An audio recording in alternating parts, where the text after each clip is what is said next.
Last time out, we started to hit a poor run of form, finishing the episode in 10th position. Some very tough games were coming up over the next couple of months, and we needed to turn that form around. Looking at the league table, Liverpool are unbeaten so far, West Ham are off to a flyer, and Chelsea are surprisingly sat at the bottom, winning 1, drawing 1, and losing 6. And checking out their fixtures, they started with 2 tough games, but by this point they really should have picked up more than 4 points. How long will Graham Potter last? Wayne Hennessy decided his cruciate injury would make him retire, so now we pray that Henderson is available for all matches. Our first game is a trip to Ellen Road, and the rut continues, losing 1-0. With Arsenal at home, stemming the bleeding would be made a difficult task. Gabriel Jesus scores very early on, and that early goal was built upon when the defender Gabriel headed home a free kick, and to round off the game, Saka slips a ball through to Gabriel Jesus to round it off for 3-0. The poor forms continued, meaning that we haven't won a game since Fulham, which was 6 games ago. In a bid to turn form around, I switched our tactic a little to make it a little bit more compact, allowing ample opportunities for countering, which is something that we're pretty good with.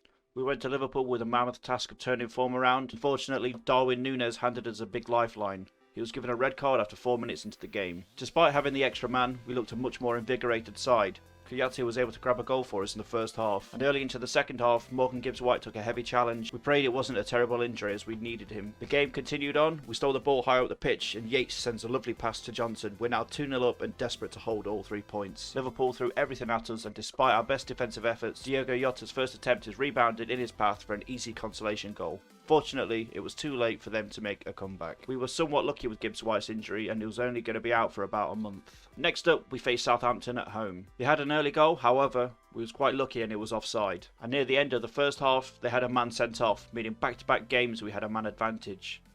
After some lovely ball movement, Johnson took a punt from distance, rattling the crossbar on its way in. What a goal that was. And finally, to see the game out, Freuler sends a low cross into the area with Awani tapping it home. On to Bournemouth now, and it's a game we have to win, both for momentum and it's against one of the weaker sides in the league. Lingard put us in front just after half time. Johnson now in consecutive games got his name on the score sheet too.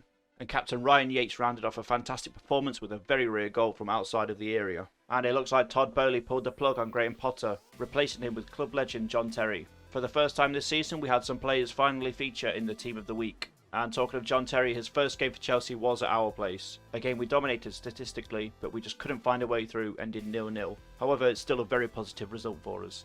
A tough trip to Man City was next on our calendar. It's always Haaland, isn't it? He starts scoring off this game with a header from a corner. Surprisingly, we managed to equalise with Awani scoring from Johnson's pass from close range. Grealish and Haaland linked to go 2-1 up before Johnson scored from the penalty spot, claiming a massive draw against the current champions. So now we're almost at the World Cup break, with the main candidates being called up for their countries and playing in the World Cup. The time had now come to face Liverpool again. Both teams had a fair amount of rotation, but it was former Liverpool man Awani kicking off proceedings and grabbing an early goal. Just 90 seconds later, Awani found Johnson to make it 2. We had an offensive set piece, with Mangala scoring his first goal for us to go 3-0 up inside the first half. It was Awani again finding the net before the half-time whistle.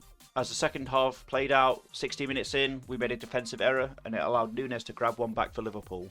But today is all about Taiwo Awani as he scores his first hat-trick for the club. 5-1, what a game. Since the tactical change, we've seen some blistering form, but can it continue after the World Cup?